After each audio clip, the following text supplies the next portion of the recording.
पहली बार मैं त्यागपुर आई हूँ और अपने भाई संजय भाई के लिए आई हूँ। पारिवारिक रिश्ता है मेरा इनसे और बिल्कुल घरेलू है। मैंने जैसा कि अपनी स्पीच में कहा कि सेवक इस क्षेत्र को भी नहीं है, देश को भी नहीं है। ना मुगलों की ज़रूरत है, ना नवाबों की ज़रूरत है। जो भी सेवक बनेगा वो वाकई में जनता का प्रिय होगा।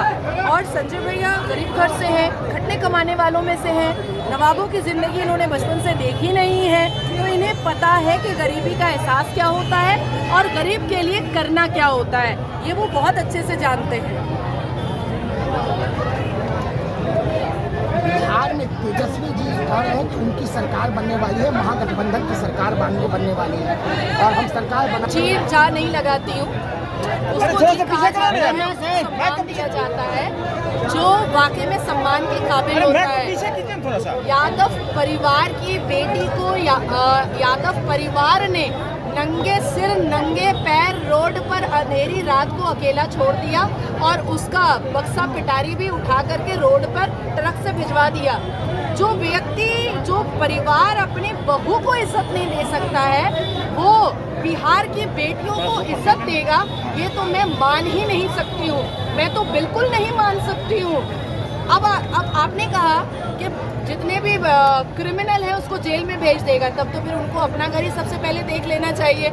उनके पिताजी खुद ही चारा घोटाला में अंदर बाहर कर रहे हैं और फिर जेल का जो है वो लॉकअप खोला जा रहा है। अगर कोई व्यक्ति इतनी बार जेल जा रहा है यादव परिवार से, कुछ तो गड़बड़ घोटाला है ना। तो मोकामा से तो जो एनडीए प्रत्याशी हैं वो भारतीय जनता पार्टी का कोई भी व्यक्ति उनके पक्ष में बात कर रहा है, नहीं करेंगे ना। जो गलत है वो गलत है, जो क्रिमिनल है वो क्रिमिनल है, वो फिर अपना भोगेगा, अपना समझेगा। तो आप मानते हैं कि एनडीए के इन्वेस्टिगेशन, ये तो investigation, law always take its own course. हम उनके समर्थन में तो नहीं खड़े हो रहे हैं।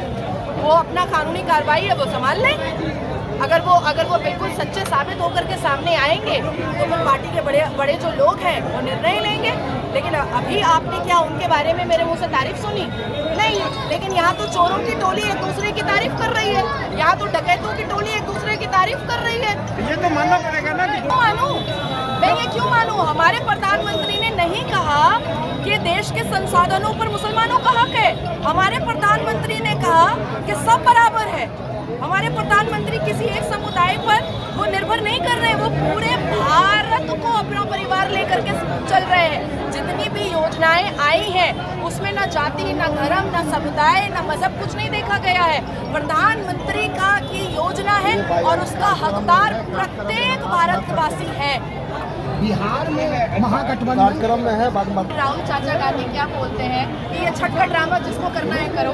हमारे भी दिल में चोट पहुंचती है, हमें भी बुरा लगता है। मैं मुसलमान हूँ तो क्या हुआ? आपके धर्म का, आपके तीज त्योहार का हमें बुरा नहीं लगता कोई गाली देता है तो?